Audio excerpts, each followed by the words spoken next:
बुजुर्ग,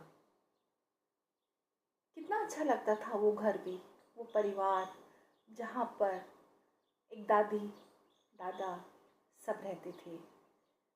तो ये सब चीज़ें ना अब देखने को बहुत ही कम मिलती हैं।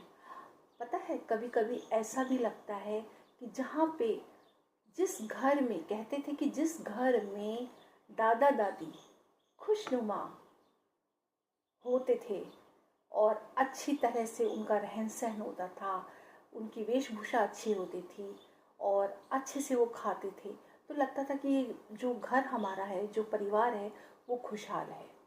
लेकिन आज दिन प्रतिदिन बूढ़े माँ बाप का कहीं ना कहीं कुछ ना कुछ समस्याएं हो रही हैं बूढ़े माँ बाप के साथ। क्योंकि जिस तरह से ये समाज हमारा बदल रहा है और जो तकनीकी जो आई हुई है हमारे इसमें, टेक्नोलॉजी ने बहुत ज़्यादा हम सभी को इतना इन्वॉल्व कर दिया है कि हमें पता ही नहीं लगता कि हमारे घर में माँ बाप हैं या नहीं है। क्योंकि जब हाथ में मोबाइल होगा, बच्चे अपने मोबाइल में होंगे, माँ बाप अपने मोबाइल में लगे होंगे, तो उन बूढ़े माँ बाप को किस तरह से देखा जाएगा। तो इसीलिए ये विचार, मतलब एक तरह से विचार किया जाना चाहिए इस बात पर कि उनकी मानसिक और उनकी शारीरिक स्थिति को देखते हुए उनसे बात करना बहुत जरूरी है।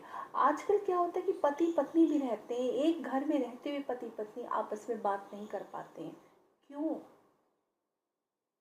हर कोई अपने उसी मोबाइल में लगा हुआ है, आपस में बातचीत भी नहीं होती है। पहले क्या होता था, कहीं से कोई भी आता था तो सब बैठ जाते थे और उनकी बात को सुनते थे। मैं वहाँ गया था, मैं ऐसे था ऐसे था, सारी चीज़ें, मतलब छोटे छोटे बच्चे भी बैठकर आराम से सुनते थे, बड़े से लेकर छोटे तक।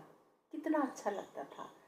अगर टीवी भी देखते हैं तो बड़े से लेकर छोटे तक सब टीवी देखते थे। चित्रहार आता था, रंगोली आती थी। तो ये सब चीज़ें ना ख़त्म हो गई हैं, समाप्त होती जा रही हैं। आपस में इतने बड़े बड़े घर भी होते हैं, लेकिन घर में अगर 2 सदस्य 4 सदस्य भी रहते हैं तो वो उन 4 सदस्यों के पास मोबाइल होगा, हर हर सदस्य के पास होगा। तो बात करने की ज़रूरत ही नहीं होती आपस में, वो बात करना पसंद ही नहीं करते हैं।